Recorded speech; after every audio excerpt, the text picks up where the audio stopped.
Oke, assalamualaikum warahmatullahi wabarakatuh. Waalaikumsalam warahmatullahi wabarakatuh. Selamat pagi semuanya. Pagi Bu. Sehat semuanya. Alhamdulillah sehat. Sudah sarapan semuanya? Sudah Bu. Itu artinya energi kalian sudah maksimal. Oke, kita cek sound dulu.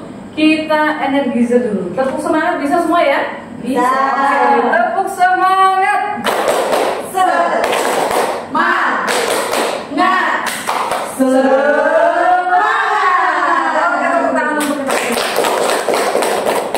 Sebelumnya, adakah dari rekan-rekan kalian yang tidak hadir hari ini? Lengkap Bu, lengkap? Tidak ada yang tidak hadir? Tidak ada. Oke, alhamdulillah. Kalau begitu, bisa kita mulai proses pembelajaran hari ini? Ini bisa. Baik. Di pertemuan tahun lalu, kita sudah ada membahas sedikit terkait kemampuan dalam berbicara di depan umum. Dari kalian, apakah masih ada kendala dalam diri kalian setiap menyampaikan argumen-argumen atau gagasan di forum? Masih ada kendala? Masih Bu. Masih ada Masih. kendala? Masih Bu. Coba Mbak Sumi apa Mbak Sumi kendalanya? Kadang tuh nervous Bu, masih malu-malu, takut salah. Oke, nervous, malu-malu. Ada lagi? Ada Bu. Iya, Mbak Ida. Oke, Mbak Ida, apa kendalanya? Kadang kayak di tengah saat kita lagi ngomong di depan umum ya Bu ya, Ya. itu ada blank sedikit Bu. Blank. Iya blank. Padahal sudah terkonsep. Iya sudah terkonsep tapi tiba-tiba kayak blank aja gitu Bu. Tapi nggak nervous. Nggak nervous Bu. Oke, Kalau nervous baik. alhamdulillah sudah hilang ya Bu ya. Oke, baik. Ada lagi kendalanya? Tidak ada? Semua sudah profesional ya. Oke. Baik. Tidak apa-apa. Jangan khawatir, jangan berkecil hati. Terus berlatih sampai kalian terbiasa. Sehingga rasa nervous atau grogi, rasa blank itu tidak ada lagi melekat dalam diri kalian. Oke, bisa dipahami sampai sini? Bisa. Baik mahasiswa sekalian, pada pertemuan kita hari ini kita akan membahas terkait teknik presentasi akademik. Oke, sebelum kita mulai proses pembelajaran hari ini, izinkan Ibu untuk menampilkan capaian pembelajaran. Mohon dibantu slide ketiga ya. Ya.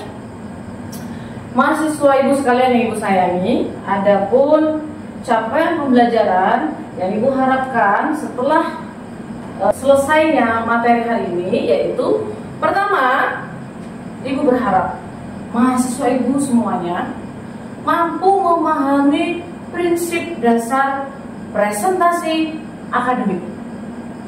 Kemudian yang kedua, Ibu sangat berharap mahasiswa mampu menyusun materi presentasi akademik. Kemudian yang ketiga, Ibu sangat berharap mahasiswa dapat mempresentasikan gagasan secara efektif, santun, dan ilmiah. Semoga kita bisa mencapai capaian pembelajaran tersebut. Oke? Baik, kita kembali ke slide kedua. Baik mahasiswa Ibu sekalian yang Ibu banggakan, penting tidak berbicara di depan umum? Penting Bu, sangat penting. Mengapa? Coba acungkan tangan. Siapa yang bisa jawab? Mengapa penting harus berbicara di depan umum? Coba. Oke, Mbak Ida, silakan Mbak Ida. Apa pentingnya berbicara di depan umum? Jadi pentingnya berbicara di depan umum ini juga kita bisa menyampaikan ide atau gagasan yang ada dalam pikiran kita, dan kita juga bisa memotivasi orang. Dan tanpa kita sadari berbicara di depan umum itu juga keseharian yang sudah kita lakukan Bu. Jadi itu sangat penting. Betul sekali. Beri tepuk tangan dulu untuk Mbak Ida. Ada lagi? Kenapa dianggap penting mampu berbicara di depan umum itu? Coba. Saya Bu. Iya, Mbak Sumi, silakan.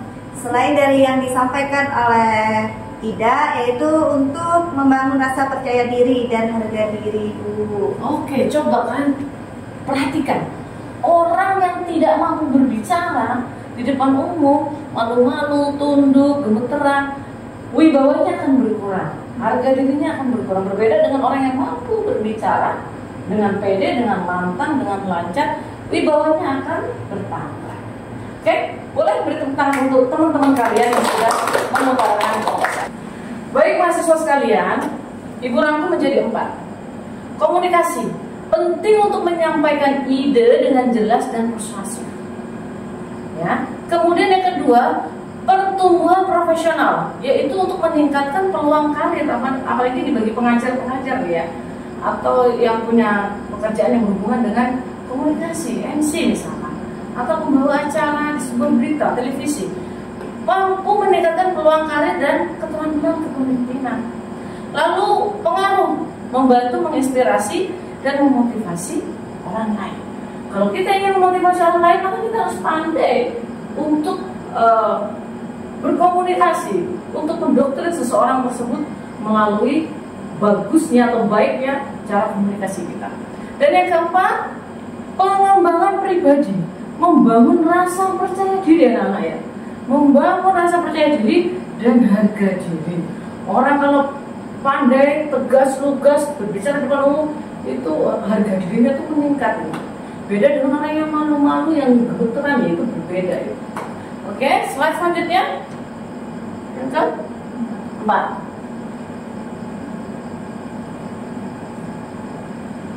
Baik, mahasiswa sekalian, coba amati gambar di slide ini. Ibu beri kesempatan yang belum berbicara.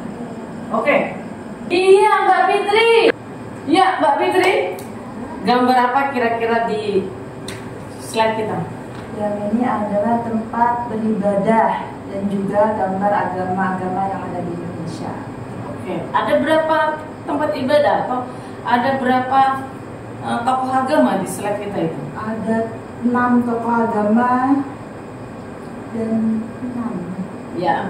tempat ibadah. Oke, betul sekali. Ada 6 agama, 6 tempat ibadah yang kita tampilkan. Artinya apa, Mbak Fitri? Artinya di Indonesia banyak macam dan beragam agama yang ada di Indonesia. Oh, mantap. Beri tepuk tangan untuk Mbak Fitri. Poin yang ingin Ibu sampaikan itu bukan soal apa yang ada di slide ini, tetapi Ibu ingin mendengar, Ibu ingin menyaksikan kemampuan kalian dalam menyampaikan apa yang kalian lihat. Dan saya rasa, Ibu rasa sudah cukup bagus dalam menyampaikan gagasan atau ide-ide atau argumentasi kalian semua dalam menyampaikan gambar yang kita tayangkan ini. Oke, tinggal dilatih lagi supaya lebih bagus lagi. Oke, lanjut slide selanjutnya. Mahasiswa sekalian, keterampilan kunci untuk berbicara di depan umum yang efektif Ibu rangkum menjadi 5. Apa saja itu? 1. Percaya diri. Percaya pada diri sendiri dan pesan yang disampaikan. Kalian sudah pede tapi tidak pede dengan apa yang kalian sampaikan, dia tidak akan masuk ke orang lain. Ya. Kemudian yang kedua, kejelasan. Berbicara dengan jelas dan singkat. Jelas, jangan belebet-belebet, jangan bertele-tele, langsung to the point pada intinya. Dan harus jelas artikulasinya A, I, U, E, O-nya ya, mahasiswa ya. Jangan kayak seperti orang kumur-kumur, oke? Dan yang ketiga, keterlibatan. Menangkap dan mempertahankan minat audiens. Ada yang tahu maksudnya? Nomor 3? Iya, Mbak Ida. Menangkap dan mempertahankan minat audiens. Artinya kita juga harus kan melihat kondisi audiens. Bosan nggak sih orang itu mendengarkan kita berbicara gitu. Betul sekali Mbak Ida. Ketika kita berbicara bersama audiens, kita libatkan audiens. Kita jangan asik sendiri, ngomong sendiri. Audiensnya ngantuk, audiensnya nggak dengar, ya, tidak mendengar, tidak memperhatikan kita. Harus kita libatkan seperti itu ya. Betul sekali. Yang keempat, bahasa tubuh. menggunakan komunikasi nonverbal secara efektif. Kalau verbal kan melalui mulut ya, ucapan bisa. Nonverbal melalui bahasa tubuh, ya. Sesuaikan ketukannya, iramanya, kebutuhan untuk menggerakkan tubuh itu sangat berpengaruh. Yang kelima, persiapan, mengorganisasi dan berlatih sebelum performa. Ngomong-ngomong sendiri dulu di depan cermin, atau ketika nyetir atau apa, bicara sendiri dulu, seolah-olah kalian sudah performa. Slide selanjutnya. Dalam berbicara di depan umum ya, mahasiswa sekalian, itu ada nilai-nilai moderasi dan etikanya. Apa saja? Gunakan bahasa yang santun dan inklusif. Biar kalian cerdas, bagus pemaparannya, tapi kalau tidak santun, orang tidak tertarik, yang ada ini benci tuh biar kalian pengen pulang, pengen keluar dari ruangan, gitu ya. Kemudian yang kedua, hargai perbedaan pendapat. Di dalam sebuah diskusi pasti akan ada perbedaan pendapat. Nah, menyikapi perbedaan pendapat itu, maka harus kita open, terbuka, menerima setiap perbedaan. Oke? Yang ketiga, jangan menyudutkan kelompok atau keyakinan lain. Gitu ya. Ini jelas sekali. Apapun bentuknya, keyakinan apapun bentuknya, jangan menyudutkan kelompok atau keyakinan orang lain.